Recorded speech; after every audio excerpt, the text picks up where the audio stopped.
Police Service of Northern Ireland have been investigating two police officers for more than 3 years over allegations that they manipulated a suicide victim's body, took and shared photos and video online.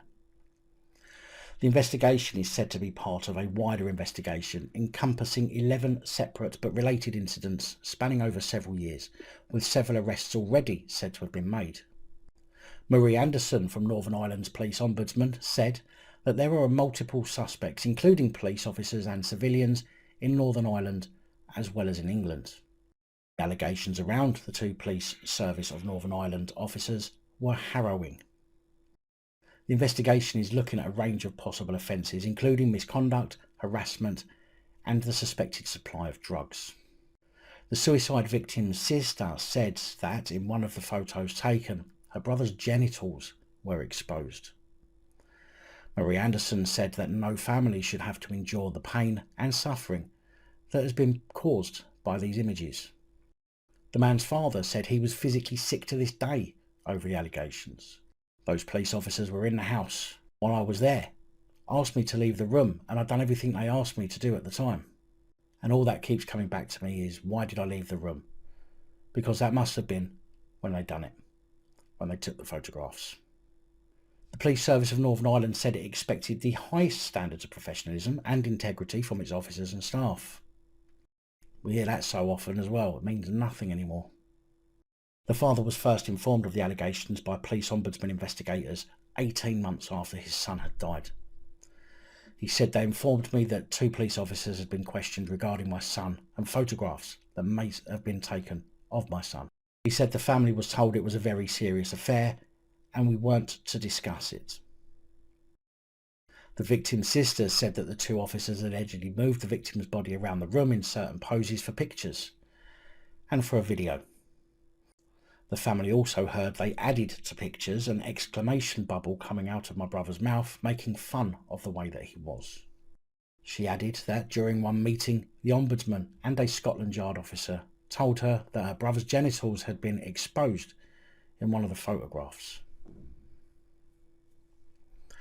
The same officer also allegedly photoshopped a speech bubble onto one of the photographs of the body and shared it on social media. She also said she believed the word taig, a derogatory term for Catholics, was among the language used in the speech bubble, and I may have pronounced that wrong, by the way. The sister added that she could not comprehend why anyone would be so cruel as to mock a suicide victim.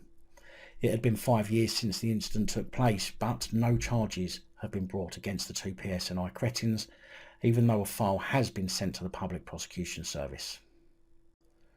The family's lawyer has compared the incident to that of Bibba Henry and Nicole Smallman, who had photos taken of their bodies post-mortem and shared by Met Police Constables Dennis Jaffa and Jamie Lewis. He added, there will be huge public interest in this case, and I think the family and the wider public has a right to know why someone has been suspended so long on full pay. Marie Anderson said the incident was part of a much broader and more complex case encompassing investigations into 11 separate and related incidents spanning several years. Many of these matters became apparent between 2017 and 2020, either through new complaints or as a result of inquiries by my investigators. The most recent relevant complaint was received in 2020. She added that the potential offences under investigation include computer misuse, data protection breaches, misconduct in public office, harassment, the suspected supply of illegal drugs, and the suspected theft, possession and supply of prescription drugs. There are multiple suspects, including police officers and civilians in Northern Ireland and England. The investigation has included a number of arrests and searches, with more than 30 hours of interviews conducted and more than 60 electronic devices seized, and that the Ombudsman's investigation is now complete, with a file being sent to the Public Prosecution Service. After the criminal aspects have been concluded, I will consider recommendations to the Chief Constable in terms of disciplinary action, said Ms Anderson. All of those impacted by these incidents can be assured that we have given this case the priority and meticulous attention that it deserves, and we will continue to do so.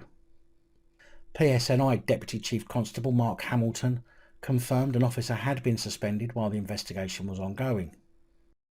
The sister of the suicide victim said that she had lost all confidence and trust in the PSNI because of the way the case had been handled.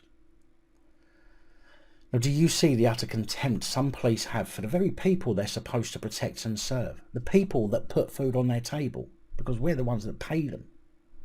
The disregard for human life, even after it's gone, is absolutely disgusting and makes me ask if they can act this way with a dead person, with little to no regard for their dignity or that of the family, then what are they capable of doing to those who are living?